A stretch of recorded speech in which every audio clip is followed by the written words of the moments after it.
¿Qué tal, hermanos? Dios me los bendiga. Bienvenidos a la clase de homilética 3. Mi nombre es Irán Peña. Vamos a estar compartiendo pues un poquito de la experiencia y también pues lo que maneja el libro de texto, ¿no? Para que ustedes puedan también realizar sus tareas. Ustedes ya saben la dinámica. Yo sé que no tengo que explicarles mucho. Ya por ahí creo que Sandy les comentó también que tienen que preparar un sermón para esta clase, para esta materia, es ahí necesario y ahí vienen todos los papeles y la carta que necesitan para poder realizar la tarea esta, ¿no? Con algún pastor, no necesariamente tiene que ser en una iglesia, o sea, en mi iglesia, por así decirlo, ¿no? Tiene que ser, puede ser en otra iglesia diferente, simplemente pues con con que esté firmada la hoja del pastor, ¿no? Entonces, pues ahí está, hermanos.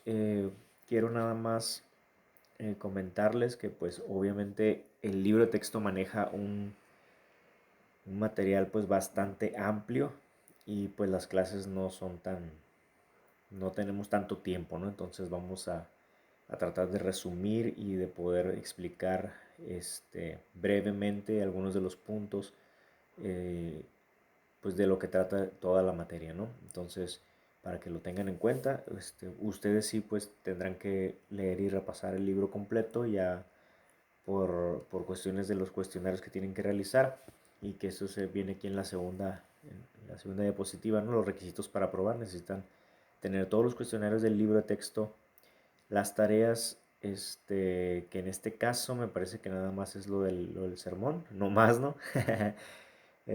Así que ánimo, ánimo, no se me pongan tristes, que el Señor los use en su sermón de prueba. Bien, hermanos, vamos a comenzar con el capítulo 5 que es del libro de texto del sermón eficaz. No estoy seguro si ustedes ya llevaron las materias anteriores de homilética, quiero pensar que sí, pero pues no voy a darlo por sentado, ¿no? Porque pues sé que a veces se brincan diferentes materias. Pero bueno, en este caso vamos a iniciar con el capítulo 5 ya que es lo que compete a la homilética 3, ¿no? Entonces el capítulo 5 es el sermón eficaz demanda un buen arreglo, ¿no? Esto es cuando ustedes y yo estamos tratando de hacer un sermón. Entonces, parte de ello es que tiene que tener un buen arreglo. ¿Y cómo tenemos un buen arreglo? Pues hay algunas cualidades esenciales para lograrlo, un arreglo homilético. Por ejemplo, prácticamente vamos a estar viendo estas tres, ¿no? La unidad, la organización y el movimiento progresivo. Y lo vamos a ver en esta primera sesión. El movimiento progresivo tal vez no lo alcancemos a terminar porque no quisiera extender la clase tanto, ¿no? Pero voy a procurar llegar a ello. Primero que nada es la unidad del sermón, ¿no? Ay, discúlpenme, la unidad del sermón. Los requisitos de la unidad homilítica son tres. El primero es que el sermón tenga un solo tema, ¿no? Un solo tema. Ustedes no sé si han tenido la oportunidad de escuchar a veces sermones o predicadores donde de repente tienen más de un solo tema o se van por la tangente, como decimos, y de repente te preguntas tú, ¿qué no estaba hablando de otra cosa? Y de repente, ¿a qué horas llegó a esto? Entonces debemos tener cuidado todos, hermanos, de que tengamos un solo tema. Sí podemos tener subdivisiones y subtemas, pero todos tienen que estar mirando hacia el tema principal, ¿no? Eso es lo crucial. El segundo es que tenga un solo propósito específico. ¿Qué es lo que quieres lograr con este mensaje? Lo vamos a ver más a detalle adelante, ¿no? Un solo propósito específico.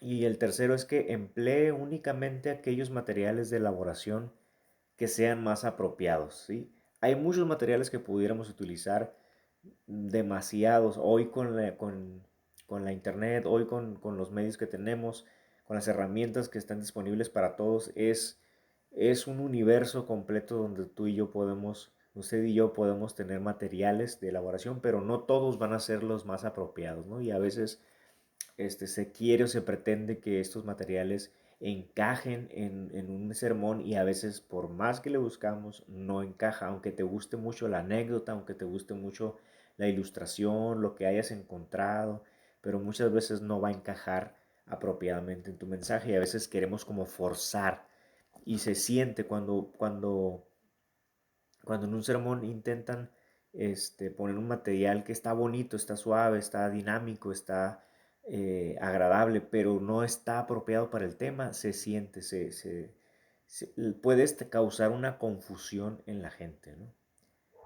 Bien, la clave de la unidad del tema se encuentra en la limitación del alcance del mismo. Hay algunos temas, hermanos, que son muy generales, muy amplios, y a eso se refiere con este párrafo, ¿no? Que debemos limitar ese alcance, ¿no? Debemos reducirlo de cierta manera. Hay 5 maneras distintas de formular la unidad de temas homiléticos. Por ejemplo, el tema que contiene una palabra o frase enfática. Esa es una manera, ¿no? Por ejemplo, aquí hay un ejemplo, si tomamos como ejemplo Romanos 1:16, el tema va a ser la potencia del Evangelio. No vamos a leer los versículos, hermanos, porque se nos va a ir el tiempo volando, ¿no? Pero si buscamos en nuestra Biblia, va a hablar acerca de la potencia del Evangelio.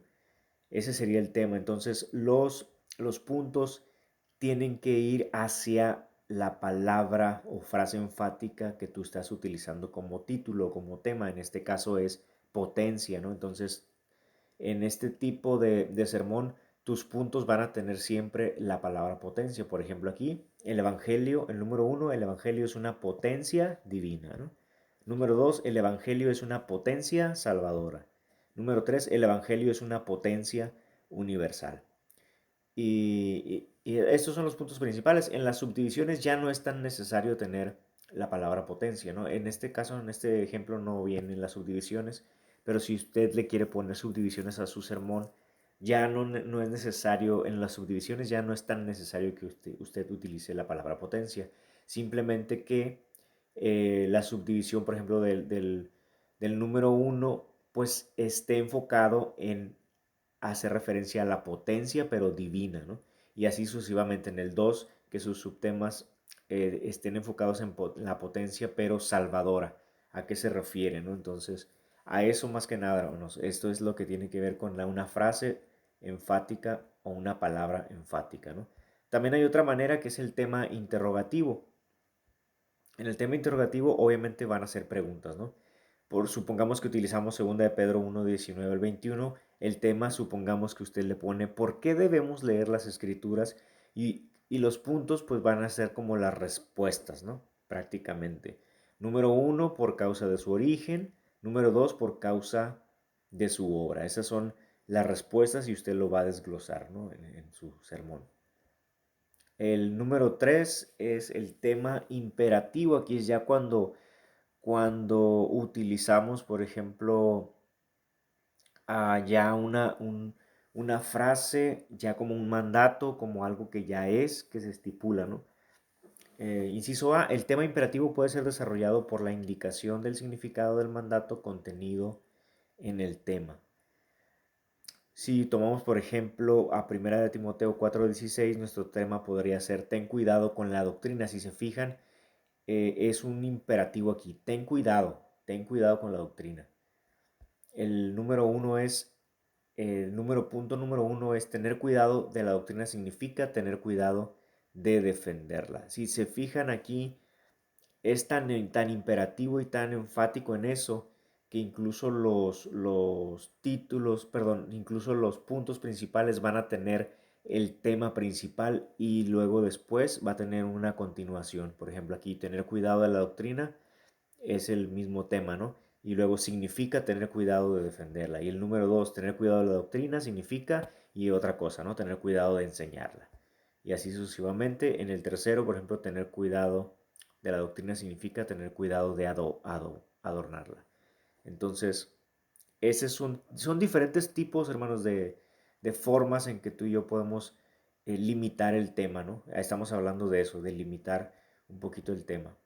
También se puede Inciso B, el tema imperativo puede ser desarrollado por la indicación de las razones que impulsan al cumplimiento del mandato contenido en el tema. ¿Qué significa esto? Un ejemplo, para entender un poquito mejor, en 1 Pedro 1, 13 al 21 podemos decir que el tema puede ser sed santos, entonces los puntos principales van a hablar del impulso que nos causa cumplir con sed santos, que es lo que él trata de explicar a la inciso B, ¿no? Por ejemplo, sed santos, el número uno, nos impulsa a ser santos la lealtad a nuestro Padre. Número dos, nos impulsa a ser santos el temor del juicio. Nos impulsa a ser santos el amor al Salvador. Esa es otra manera también de hacerlo. Sin duda yo creo que han escuchado mensajes similares, ¿no? A esto. Bueno, no similares, sino con este tipo de tema imperativo, ¿no? El inciso C, el tema imperativo puede ser desarrollado por la indicación de los medios propios para cumplir con el mandato contenido en el tema. Ejemplo, Mateo 28:19, el tema podría ser hacer discípulos de todas las naciones. Y número uno te dice, podemos hacerlo si somos fieles en el testimonio personal, en el lugar en el que el Señor nos ha colocado. Bueno, este es un ejemplo solamente. Número dos, podemos hacerlo si somos fieles en orar por un avivamiento mundial. Y el número tres sin duda va a decir, podemos hacerlo sí, ¿no? Podemos hacerlo sí, somos fieles en contribuir para el sostenimiento de la obra misionera. O sea, aquí está hablando de cómo hacemos discípulos de todas las naciones y te da 3 puntos de cómo lo puedes hacer, ¿no? Bien, esto es obviamente con referencia al punto C, que es de los medios propios que tú puedes hacer, lo que tú puedes hacer para cumplir con lo que estás tratando de predicar, ¿no? El inciso D, el tema imperativo puede ser desarrollado por una combinación de los 3 procedimientos ya especificados. No voy a poner un ejemplo, ahí en su libro de texto viene, pero pues se entienden, ¿eh? Se sobreentiende, ¿no? Que podemos utilizar una combinación del A, B y C que ya estuvimos ahorita este, viendo, ¿no? El tema declarativo. Aquí en el tema declarativo, número 4, inciso A, el tema declarativo puede ser desarrollado por la indicación del significado de la declaración. ¿Qué significa esto o cómo lo podemos entender? Miren, Jonás 2.9, el tema de la salvación pertenece a Jehová. Y si se fijan aquí en los puntos principales, número 1, el origen de la salvación pertenece a Jehová. Y luego el número 2, la ejecución de la salvación pertenece a Jehová. Número 3, la aplicación de la salvación pertenece a Jehová. Y sucesivamente, ¿no? El sostenimiento de la salvación pertenece a Jehová, haciendo hincapié siempre que la salvación y todo lo que conlleva pertenece siempre a Jehová.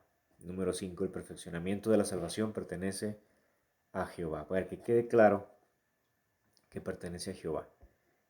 Número B, inciso B, el tema declarativo puede ser desarrollado por una indicación de las razones por qué la declaración es cierta. Entonces, aquí más o menos es como vamos a contestar prácticamente también las razones de por qué esa declaración es cierta, ¿no? O vamos a explicar por qué. Por ejemplo, aquí en Éxodo 14:15, el tema sería la consigna constante del pueblo del Señor es adelante. Entonces, aquí la razón es, número uno, ir hacia adelante en la obra del Señor es un deber ineludible. Esa es una. Número dos, ir hacia adelante en la obra del Señor es una necesidad imperiosa. Tres, ir hacia adelante en la obra del Señor es una posibilidad gloriosa. Ahí está, hermanos, un ejemplo. Inciso C. El tema declarativo puede ser desarrollado por una combinación del significado del hecho declarado en el tema con las pruebas del mismo. Ejemplo, Hechos 5, 1, 11. No hay nada que sea tan peligroso como el cristianismo falso. Aquí está hablando de un hecho ya que lo está declarando. No hay nada que sea tan peligroso como el cristianismo falso. Y aquí obviamente tiene que explicar, ¿no? El número uno, veamos lo que es el cristianismo falso. Número dos, Bueno, aquí está, aquí sí tiene subtemas, subdivisiones, perdón. Este, lo que es el cristianismo falso, pues tienes que hablar acerca de la ortodoxia hueca, puedes hablar también de la piedad simulada. Obviamente todo esto, hermanos, debe estar en el versículo, ¿no? O por lo menos hacer algo de referencia. Es salvación imaginaria. Veamos lo que hace el cristianismo falso. Este es el número 2. ¿Qué es lo que te hace? La esencia de la verdad es sustituida por la apariencia. Número 2. La obediencia a Cristo es sustituida por la obediencia a Satanás. Número 3. El cielo es sustituido por el infierno. Bueno, son ejemplos simplemente, hermanos. Hay más ejemplos que pudiéramos utilizar, pero aquí está utilizando pues la combinación de, de este significado, de que algo que ya está declarado, un hecho declarado, y que tienes pruebas para sustentarlo, obviamente basadas en la escritura, ¿no? Bien. El tema histórico número 5. Aquí, hermanos, debemos tener cuidado en los temas históricos, ya que aunque es bonita la historia y nos recuerda ciertas situaciones y nos enseña contexto, nos enseña muchas cosas la historia, pero debemos tener cuidado que no solamente el sermón histórico quede como una historia, sino más bien buscar siempre eh, que cómo aplicarlo en la actualidad o cómo modernizarlo de alguna manera o cómo hacer que la iglesia entienda que esos problemas los podemos tener también aún nosotros en medio de del mundo moderno, ¿no? Entonces, bueno, lo que dice ahí en el párrafo es prácticamente lo que les estoy diciendo, ¿no? En la presentación de los temas históricos es de especial importancia que se predique en tiempo presente.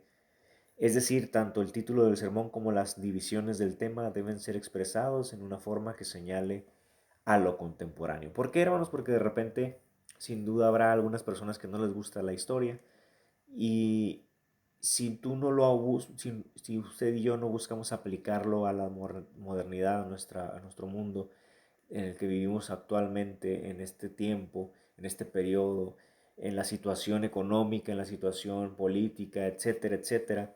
Entonces la gente probablemente pierde el interés, pero cuando lo enfocamos hacia lo que estamos viviendo, hacia lo que estamos sufriendo, pues sin duda traerá una atención diferente, ¿no? Entonces por eso debemos tener un poquito más de cuidado con los temas históricos, ¿no?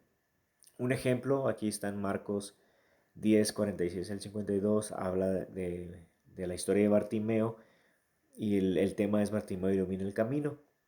Y si se fijan, los puntos principales no son nada históricos, simplemente refleja lo que parte de lo que menciona el pasaje. La condición, por ejemplo, el número 1, la condición de Bartimeo arroja luz sobre la condición del pecador, ¿no?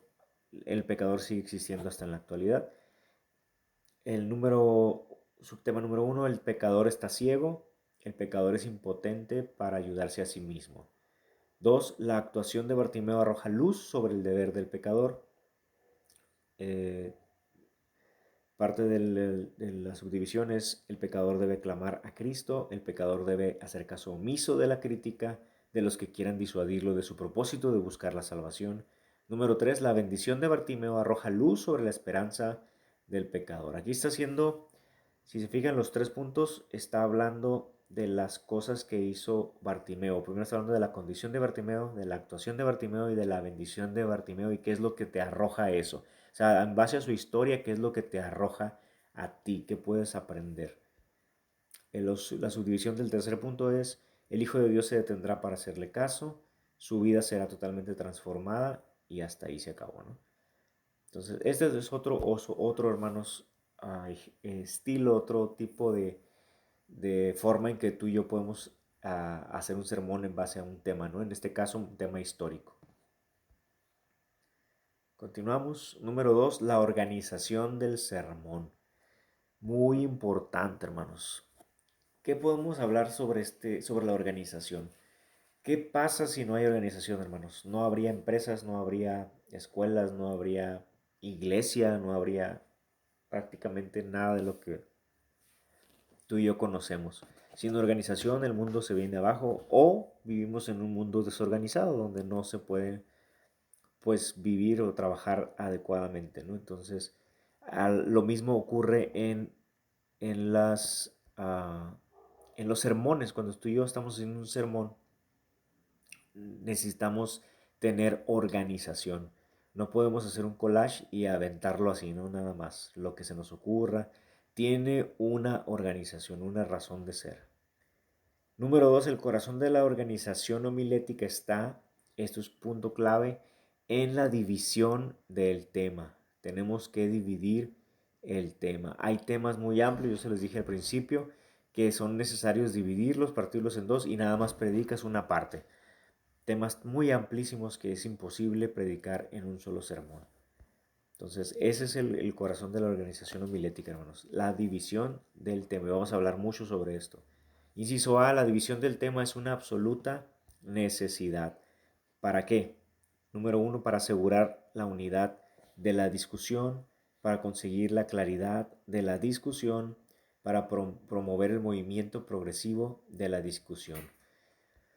Número 4, para sostener el interés de la discusión, para lograr la economía de tiempo y para garantizar la permanencia de las impresiones causadas por el sermón. Hermanos, si usted y yo no dividimos el tema, probablemente nos podríamos desviar, nos podríamos ir a otros temas que sin duda podrían desinteresar a la gente o se aburrirían o el tiempo se te acabaría demasiado rápido. La impresión que tú querías dar con el sermón se pierde, no hay claridad. Entonces es un caos, es un caos. El movimiento progresivo pues en realidad no hay porque no estás siguiendo un orden, no estás siguiendo no estás, eh, no estás dividiendo tu tema, te estás brincando de un tema a otro y eso hace que la gente se confunda. Entonces, esto es bien importante, hermanos. No sé si venga ahí en sus tareas, pero ojalá que sí, porque son muy importantes estas partes, ¿no? Inciso B, la división del tema precisa la elección del principio de división que ha de regir el plan del sermón. ¿Qué es esto? Por ejemplo, en este apartado A, el tema puede ser dividido de acuerdo con el principio de las causas. Repito, el tema puede ser dividido de acuerdo con el principio de las causas. ¿Hay ejemplos? Si utilizamos este pasaje, el título podría ser El camino de la negación y un primer punto principal sería, el primer paso se da cuando se tiene demasiada confianza en sí mismo. Número dos, el segundo paso se da cuando se descuida la oración. El tercer paso se da cuando se echa mano de las armas de la carne en defensa de la causa de su Señor. Número cuatro, el cuarto paso se da cuando se sigue a Jesús de lejos. Aquí, hermanos, si se dan cuenta, estamos hablando de las causas, ¿sí? ¿Cuáles son las causas que te hacen llegar al camino de la negación? Y todos los puntos principales hablan de las causas, ¿sí? Cuando se descuida la oración, cuando se echa mano de las armas de la carne, cuando se sigue a Jesús de lejos, entonces, etcétera, ¿no? Y el número 5, cuando se abandona el compañerismo de los hermanos, ¿no? Cuando se deja de congregar. Esas son las causas. Tu tema aquí o tu predicación puede ser a base de las causas. ¿Qué ocasiona que estés así? ¿Qué ocasiona que pase aquello? ¿Qué es lo que ocasiona que baje la bendición de Jehová, por así decirlo, por un tema más positivo, ¿no? Etcétera, en base al principio de las causas. Hay otro apartado, el B, el tema puede ser dividido de acuerdo con el principio de los efectos, ¿no? Por ejemplo, si utilizamos este versículo, el título podría ser uno interrogativo. ¿Qué hace la incredulidad? Y, por ejemplo, las respuestas pues, van a ser los efectos, ¿no? La incredulidad denigra el carácter de Dios, es un efecto de lo que te causa la incredulidad.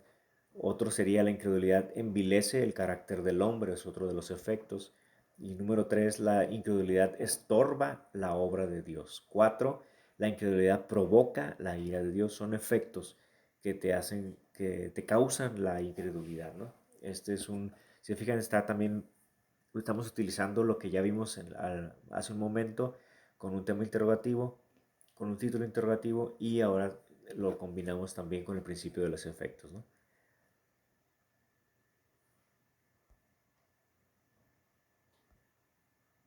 Ok, aquí no sé qué pasó, mis hermanos. Estamos hablando de los efectos. Déjame ver si lo encuentro acá en el libro. Porque creo que se traslapó. Ok, ahorita llego. Denme un segundito, un segundito.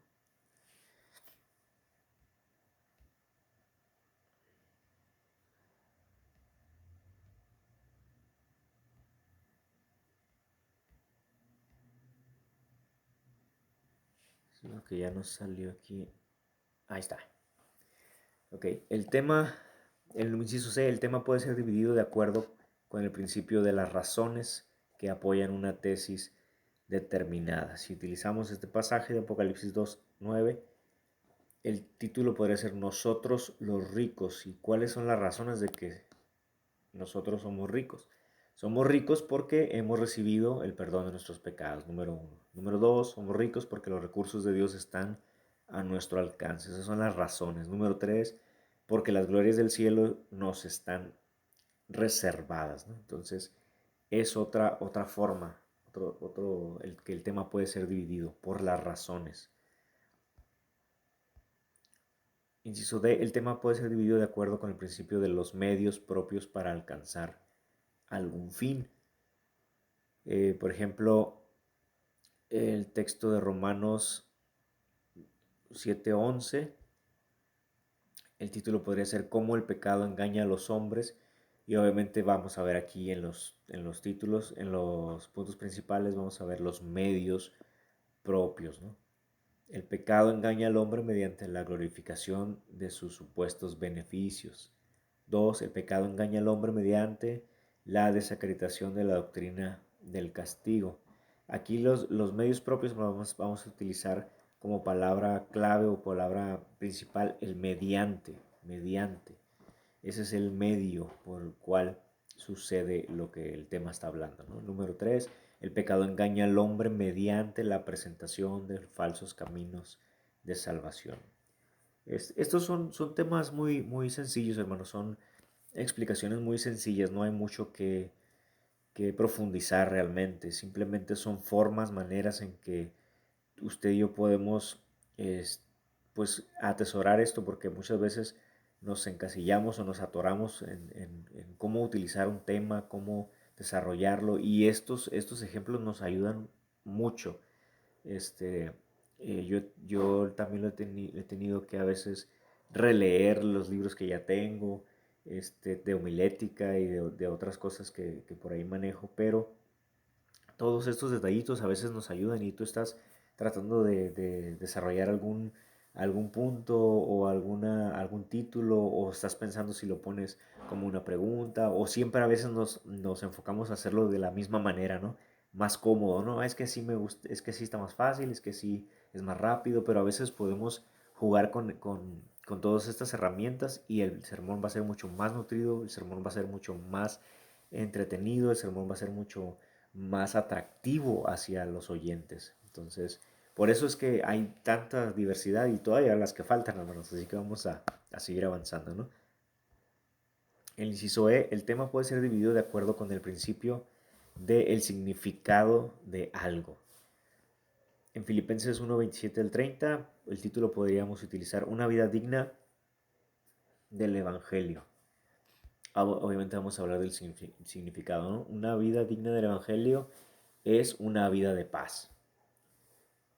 Es una vida de combate. Tres, es una vida de fe. Aquí estamos hablando de una vida digna del Evangelio. Ese principio de significado tendremos que explicarlo, obviamente en el sermón lo tienes que desarrollar, el significado de la vida digna. Por eso es que desarrollas los puntos de acuerdo al mismo título. Eso también ya lo vimos hace un momento, ¿no? Una vida digna del Evangelio es una vida, pues, de amor. Ahí están algunos ejemplos solamente. F, el tema puede ser dividido de acuerdo con el principio de las preguntas lógicas que se deben hacer al respecto al asunto. Aquí ya más bien, hermanos, es como, ¿cómo les explico? Como cuando uno mismo se autopregunta, se autocuestiona lo que está sucediendo, así también podemos utilizarlo en el tema, en el sermón. Aquí en Éxodo 14:15 pudiéramos utilizar este título, nuestras órdenes de marcha. Y tú te autopreguntas o uno se pregunta como creyente a veces, ¿por qué hemos de ir marchando hacia adelante?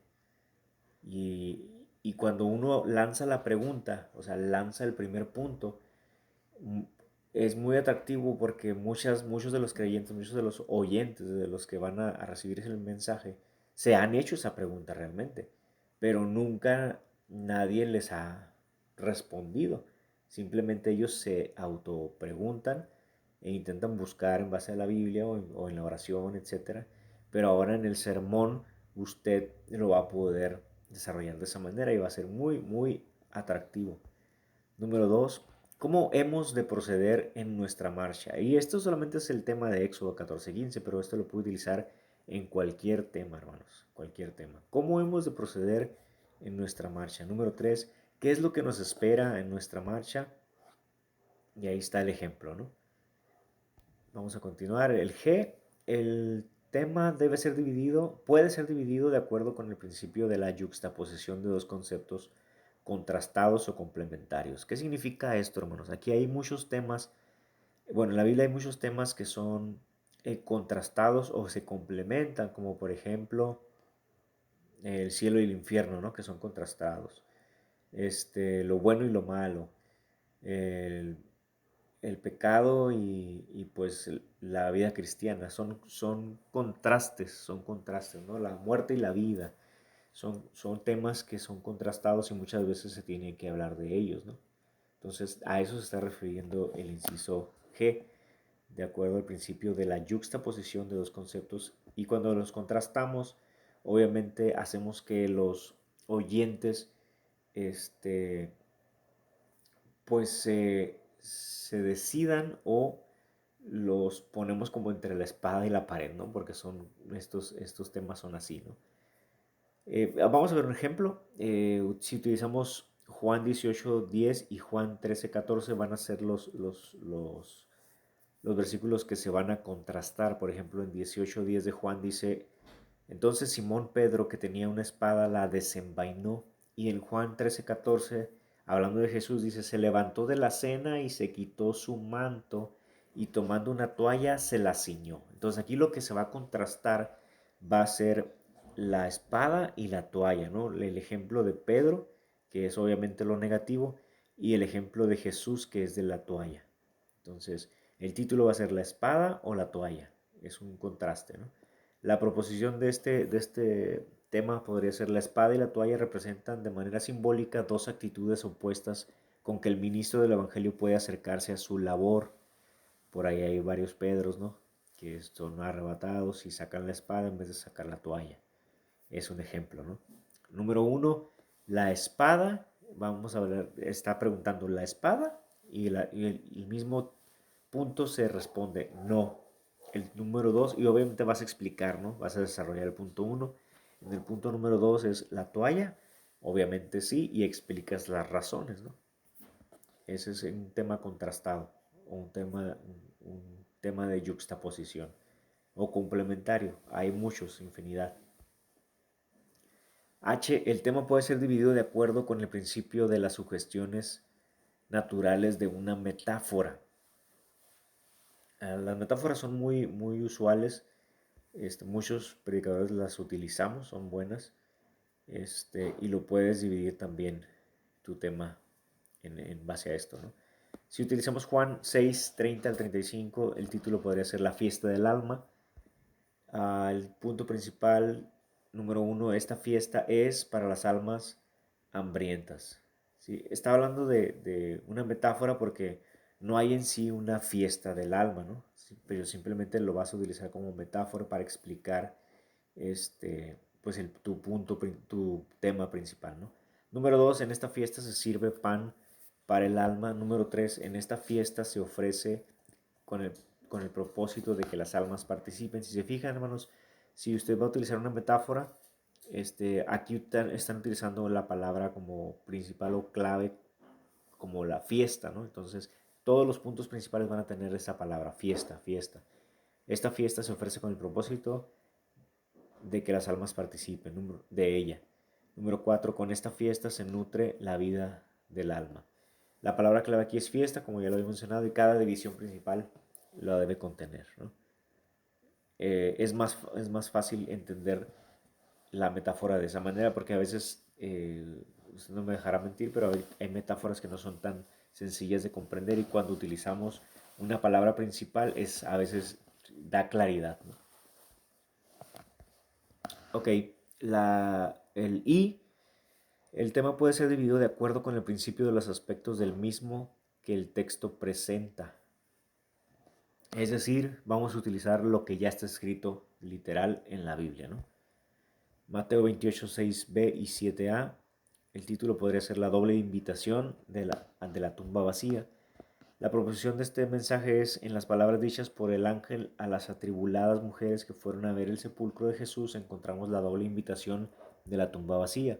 Número uno, encontramos una invitación para investigar la realidad de la resurrección, ¿no? Es cuando las invita el ángel, no sé si recuerdan el pasaje, pero las invita a que crean, a que vean la realidad de la resurrección. Y número dos, encontramos otra invitación para proclamar el significado de la resurrección. ¿Se acuerdan que les dice, vayan y díganlo, vayan, proclamen, proclamen lo que han visto? Entonces, ese prácticamente es utilizar el aspecto del mismo texto que ya te está presentando, ¿no? No todos se pueden utilizar así, pero algunos sí. Esos 9 principios, hermanos, no son limitativos, ¿no? Eso significa que hay más variedad en cuestión a la organización homilética. Usted puede encontrar muchas más otras formas de poder organizarse con su sermón. Estos solamente son lo que el libro de texto expresa, pero no significa que sean los únicos, ni tampoco que ya no haya, que son los únicos que puede utilizar, ¿no?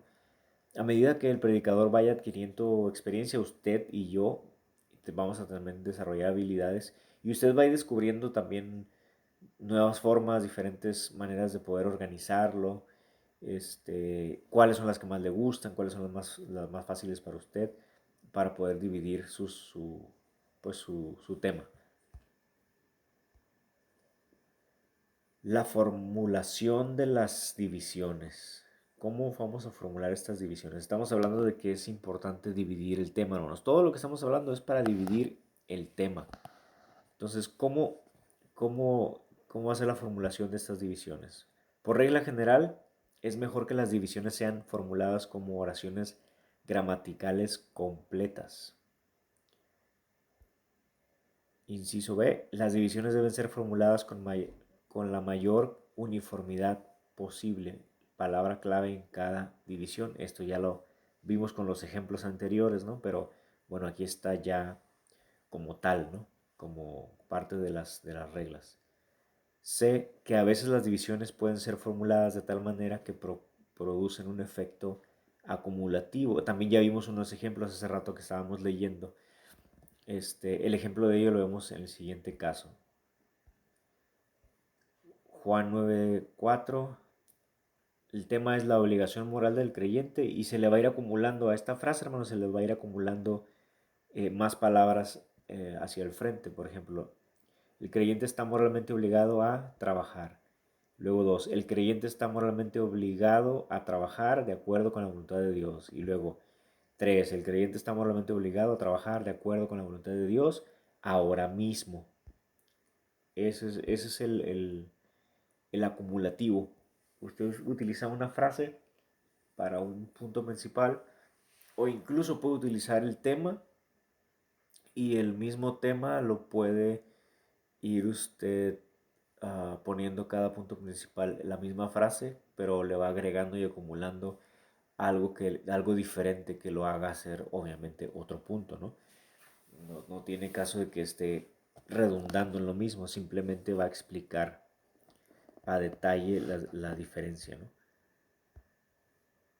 El número de las divisiones, esto es como el estándar, por así decirlo, hermanos, pero usted lo determinará. Miren. Normalmente debe ser determinado por la naturaleza del tema. Esto significa que hay temas muy amplios y hay temas cortos, ¿no? Entonces, por eso a veces usted, si agarra un tema sencillo o un tema corto, puede hacer 2 o 3 puntos y no pasa nada. Pero habrá otros temas que sí requieren a lo mejor 5 puntos, ¿no? Por regla general, obviamente no deben ser menos de 2 puntos y no más de 5, pero usted pudiera utilizar más puntos siempre y cuando se organice muy bien para evitar que haya aburrimiento o para evitar que haya cansancio en los oyentes. Puede utilizar 6, 7. Yo ya no recomiendo más puntos, a menos que sean puntos muy, muy concretos, muy, muy pequeños, por así decirlo, que el tiempo no sea tan amplio, porque pues los oyentes no se van a cansar, más que aburrir, se pueden cansar de tantos puntos, ¿no? Bien, continuamos. El anuncio de las divisiones, muy importante. Debo avisar, debo decir en qué punto voy, debo informarlo a los oyentes o no debo informarlo. Es la pregunta siempre del millón, ¿no? ¿Se debe o no se debe? Bueno, aquí vamos a tratar de responder. Hay 3 caminos posibles a seguir. Número uno, que el predicador, inciso A, que el predicador puede hacer un anuncio previo de todas las divisiones y luego hacer énfasis nuevamente sobre cada una de ellas según las vaya tocando en el curso del sermón. No sé si le ha tocado escuchar eso. No, según yo no es tan común, pero sí lo he llegado a escuchar, que el predicador dice: hoy voy a hablar de este tema y el tema número uno es este, dos este, tres este, ¿no? Y ya después lo explica a detalle y lo vuelve a repetir. Esto es porque la repetición, hermanos, hace pues su efecto, ¿no? en el oyente. El inciso B es otro camino posible. Otro plan evitaría todo anuncio previo de las divisiones, pero exigiría que en el curso del sermón fuesen anunciadas claramente y en la forma más paralela posible. Es decir, que al principio no ibas a decir nada, pero conforme vas entrando al punto, pues lo tienes que decir, ¿no? Aquí es lo dices porque lo dices, ¿no? Y el C es: por fin sería posible que el predicador omitiera todo anuncio formal de las divisiones, dependiendo únicamente de su capacidad como orador para hacer que sus oyentes percibiesen con claridad la ruta que el pensamiento del sermón estaba siguiendo. Eso es muy difícil, hermanos, pero sí es posible que un predicador lo pueda lograr, ¿no? Simplemente, pues, obviamente tienes que tener mucha práctica, y dominar también, pues, ¿qué les puedo decir? Memorización, oratoria, todo va involucrado, ¿no? Para poder lograr esto.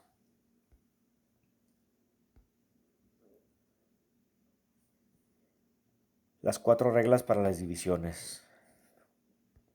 Interesantes. Ninguna división debe ser coextensiva con el asunto.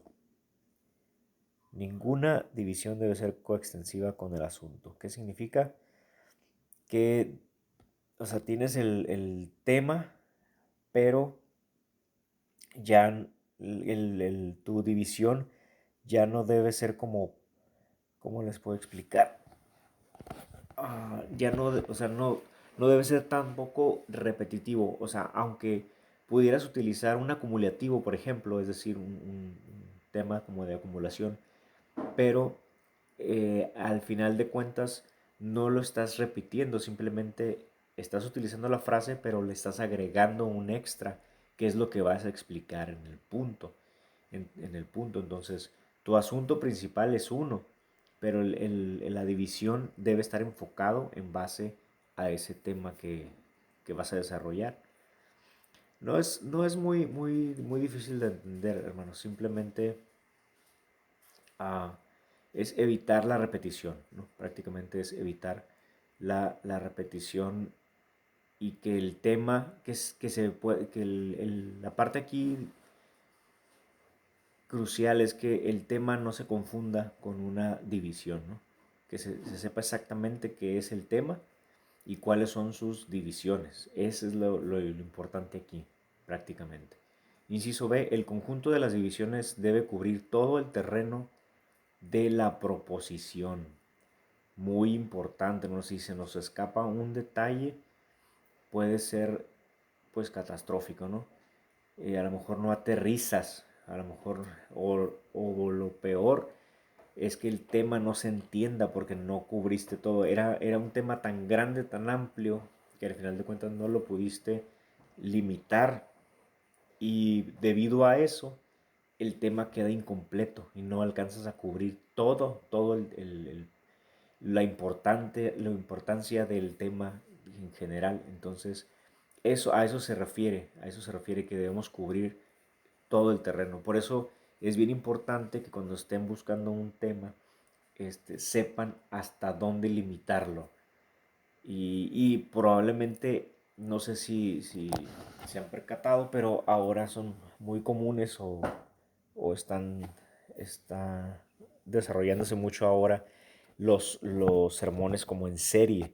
Y esto es porque agarran temas donde son muy amplios que no son suficiente un solo sermón. Por eso a veces la serie dura 3, 4 o hasta 5 sermones, hasta 6. Me ha tocado ver hasta 6 sermones como una serie. Entonces, por eso, hermanos. Entonces, si usted quiere agarrar un tema muy amplio, hágase series, hágase una, dos series, una, dos o tres series del tema y subdivídalo. Puede buscar en internet también las series de predicaciones para que se dé una idea. Aquí el libro de texto no lo menciona, no sé si porque ya es un poco antiguo el libro de texto, pero usted fácilmente puede desarrollar una serie de sermones, más si usted predica continuamente, ¿no? Bueno, otra de las reglas es que cada división debe ser distinta de cada otra división, obviamente, ¿no? Obviamente así, este, se puede parecer, pero tiene que ser distinta, ¿no? Tiene que tener otro enfoque distinto para que no haya tanta repetición o para que el oyente sepa que estás tratando de enriquecer a lo mejor el punto anterior, pero tener cuidado, hermanos, de que no sea igual. Inciso D, todas las divisiones deben tener la misma clase de relación con el asunto. Eso sí, aunque sean distintos y cada uno debe tener su esencia, pero todas deben apuntar hacia el asunto, ¿no? Todas tienen que tener relación con el asunto. Eso también tienen que tener mucho cuidado porque a veces queremos poner un punto, mencionar algo, o porque nos acordamos, mucho cuidado con esto, porque nos acordamos a lo mejor de alguna anécdota y tú dices, ay, ¿dónde la puedo meter? ¿En qué punto la puedo meter? Y a veces por querer hacer eso, el punto se desvía un poco del asunto principal o del tema principal. Entonces tengan cuidado. Omitan todo lo que pudiera desviar de el asunto principal. Esas son las 4 reglas, hermanos, de las divisiones. ¿Cómo las podemos dividir? Bien, el movimiento progresivo del sermón. Bien, ¿qué significa movimiento progresivo del sermón? Por esto queremos decir dos cosas. En primer lugar, que debe haber progresión en el pensamiento del sermón desde el principio hasta el fin. O sea, debes ir avanzando, pues, no dando vueltas, ¿no? Ahí el libro de texto me gusta el ejemplo que da. Pero yo recordé otro cuando era niño teníamos un hámster y en el cuarto y en su jaulita y tenía esas ruedas que giran, ¿no? Y, y obviamente pues no tenía dónde más correr, así que en algún momento del día se subía a la bola esta y daba vueltas y vueltas y vueltas, ¿no? Y corría ese ejercicio. Este, y, y había movimiento. mucho movimiento y ruido, pero en realidad no llegaba a ningún lugar, ¿verdad? No estaba siendo progresivo. Ese ejercicio o esa caminata no estaba siendo progresiva, no llegaba a ninguna parte. Entonces muchas veces el sermón puede ser así, están simplemente hay movimiento, hay movimiento, hay movimiento, estás corriendo, estás corriendo, estás corriendo, pero en realidad no estás avanzando, no estás progresando en nada. Y eso debemos tener cuidado, hermanos, con nuestros sermones. Debe tener una progresión, debes ir avanzando. En segundo lugar, que el sermón debe llevar a los oyentes consigo a cada paso del camino. Es decir, tenemos que tener la manera, la forma, la destreza, la gracia para que los oyentes vayan paso a paso con lo que tú estás tratando de explicar, con lo que tú estás tratando de predicar, ¿no? Esto es también con práctica y con práctica, hermanos, porque es difícil, no es fácil. Muchas veces hay públicos difíciles, donde pues parece que estás predicando solo, ¿no? Pero debemos tener nosotros la capacidad de poder atraer a los oyentes. ¿Y por qué no, hermanos? Se los digo por experiencia. A veces, cuando hay situaciones así de públicos difíciles, aunque ya traigas un sermón, aunque hayas estudiado el contexto, aunque hayas este, realizado pues tu estudio de dónde vas a ir a predicar, el contexto en el que viven, todo ese tipo de cosas, a veces aún así hay públicos difíciles y uno aunque trae un sermón ya programado, organizado, estudiado, etcétera, etcétera, a veces el Espíritu Santo te da luz, te abre el entendimiento en ese momento para poder salir de, de ese aprieto, ¿no? Donde el público se siente pesado. Espero que nunca les toque, hermanos, pero a veces sí ha pasado así, ¿no? Donde se siente un ambiente diferente, hostil, o a veces la gente simplemente parece que no está. Entonces debemos también ser sensibles a la voz del Espíritu para poder pues salir de ese aprieto o pedir ayuda mientras estás predicando. Puedes orar en tu mente y decir, Señor, ¿qué pasa? Ayuda, que necesito que me dirijas. Y se puede hacer, se puede llevar a cabo, hermanos, para poder lograr movimiento progresivo y que la gente pues se lleve el mensaje de Cristo, que es lo que anhelamos, el mensaje de Dios. Bien, los requisitos del movimiento progresivo del sermón. Inciso A, la iniciación del movimiento progresivo del sermón. Esto se logra con una buena introducción. En la preparación del sermón, la introducción es la última parte que se arregla. ¿Qué significa esto, hermanos? Que primero debemos realizar todo lo demás y al final la introducción. Esto es porque la introducción obviamente te va a abrir todo el tema que tú vas a dar. Entonces, si no tienes todo el tema, los puntos desarrollados, posiblemente no puedes desarrollar una introducción apropiada. Por eso, lo más conveniente es hacerla hasta el final.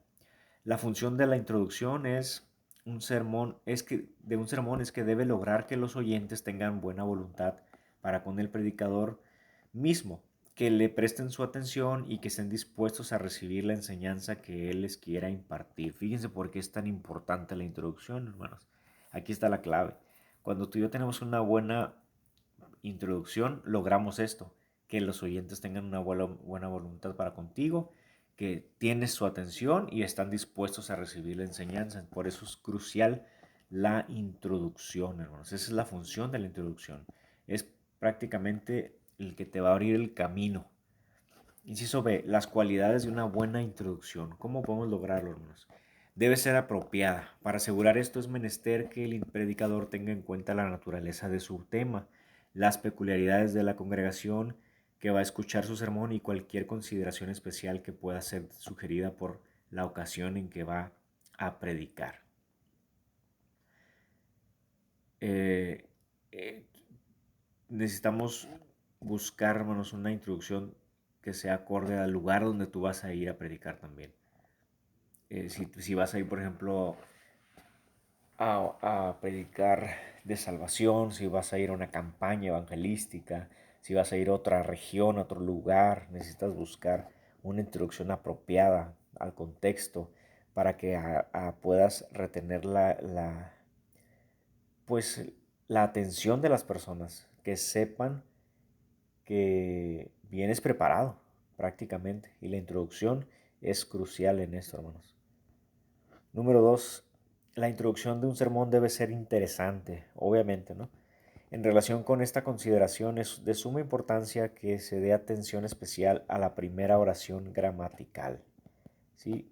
Muchas veces la introducción, hermanos, ha hecho que los oyentes que estaban renuentes cambien completamente. Ahí en el libro de texto vienen algunos testimonios me parece, donde con una simple frase, una simple palabra, del contexto de donde estaban predicando, la gente volteó completamente y cambió completamente su atención, ¿no? Entonces, por eso debes estudiar al lugar donde vas a ir, el contexto, sus costumbres, todo, hermanos, todos, porque la introducción es muy importante.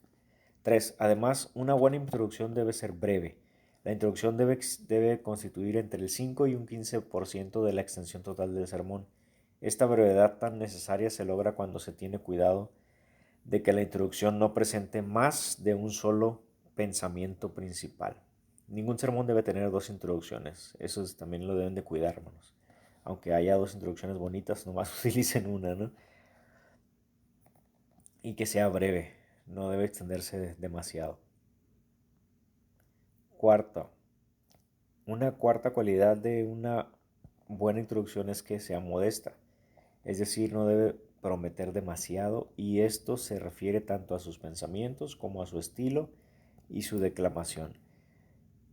Hermano, la introducción no es la predicación, vaya, es simplemente parte de la predicación, por eso es que dice que debe ser modesta, o sea, no, aquí no le vas a meter puntos, no vas a tratar de explicar nada, simplemente te vas a tratar de introducir a tu tema principal, ¿no?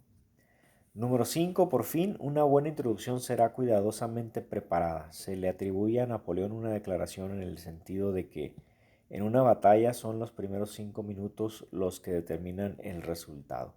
La misma idea tiene estrecha relación con el sermón.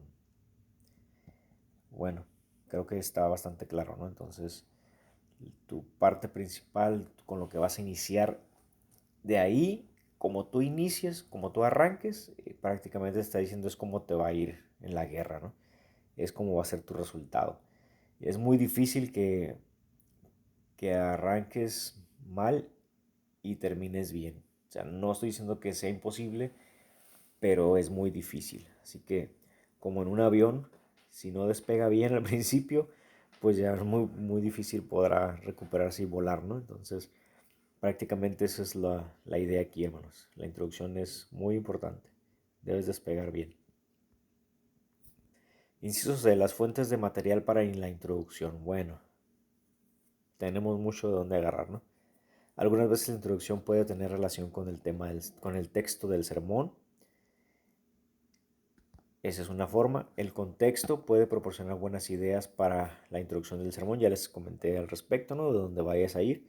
Esto es especialmente cierto cuando la recta interpretación del texto depende de una clara comprensión del pasaje total del cual forma parte. Bueno, aquí se refiere al contexto del versículo, perdón, hermanos, del versículo.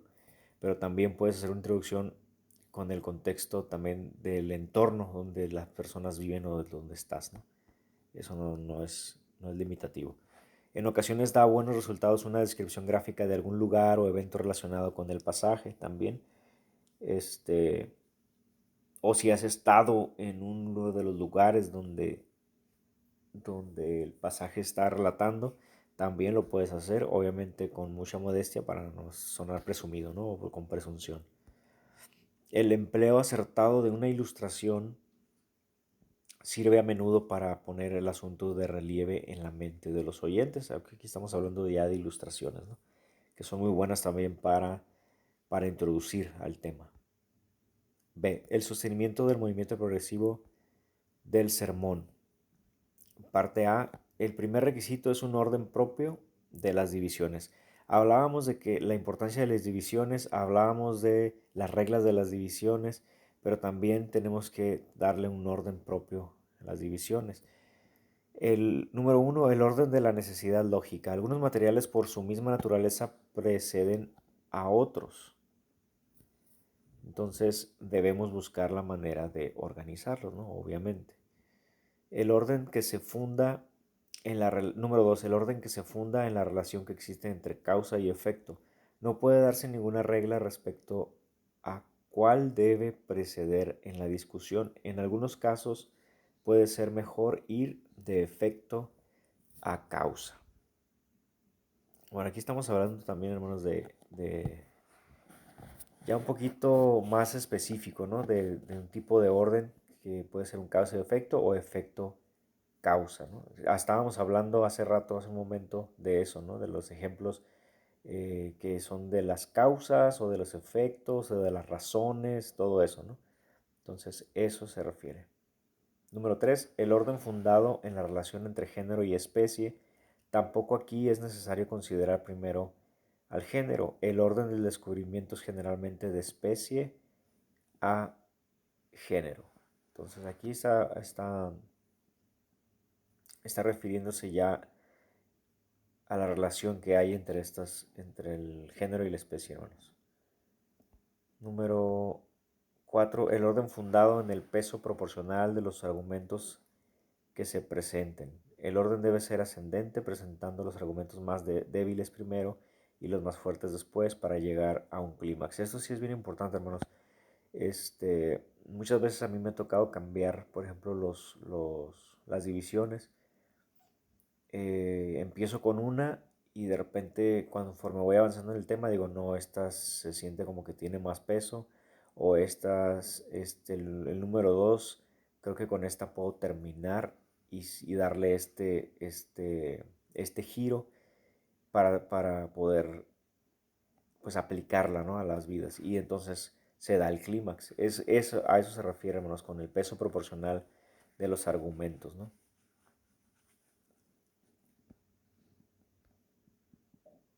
Número 5, el orden sugerido por el análisis psicológico. Una porción considerable de los materiales del púlpito se agrupa en torno a las facultades dadas en el análisis de la mente. Pues estos ya son un poquito más complicados, pero no imposibles, ¿no? El orden sugerido por el análisis psicológico. Eso ya es, conforme vamos agarrando práctica, podemos llegar también a hacer estas subdivisiones. El orden cronológico, o pues este es el más sencillo, ¿no? Obviamente cómo ocurrieron los hechos, qué pasó primero, segundo, tercero, o en qué año ocurrió, después este, o con los reinados, o con las descendencias, ese es el orden cronológico, ¿no? El orden aconsejado por las demandas del interés de los oyentes. Una de las metas principales de la predicación es la de particularizar a los oyentes y presentar la verdad a cada individuo con aquel orden progresivo más calculado para estimular su interés particular. Aquí, hermanos, pues es lo que ya les había mencionado, ahora sí es lo que ya les había mencionado, que depende también el interés o lo que el oyente necesita, o por ejemplo si vas a predicar para jóvenes, si vas a predicar para ancianos, si vas a predicar en un centro de rehabilitación, si vas a predicar en la cárcel. Entonces las demandas del interés son diferentes en los oyentes, por eso es que debemos buscar este orden, ¿no? Dependiendo a esas demandas. El segundo requisito para el sostenimiento del movimiento progresivo del sermón es que haya transiciones fáciles de un pensamiento a otro. Bien, hermanos, creo que hasta aquí le vamos a dejar por el día de hoy. En esta sesión ya se extendió el tiempo, pensé que llevaba menos tiempo, pero hasta aquí lo vamos a dejar, vamos a quedarnos aquí.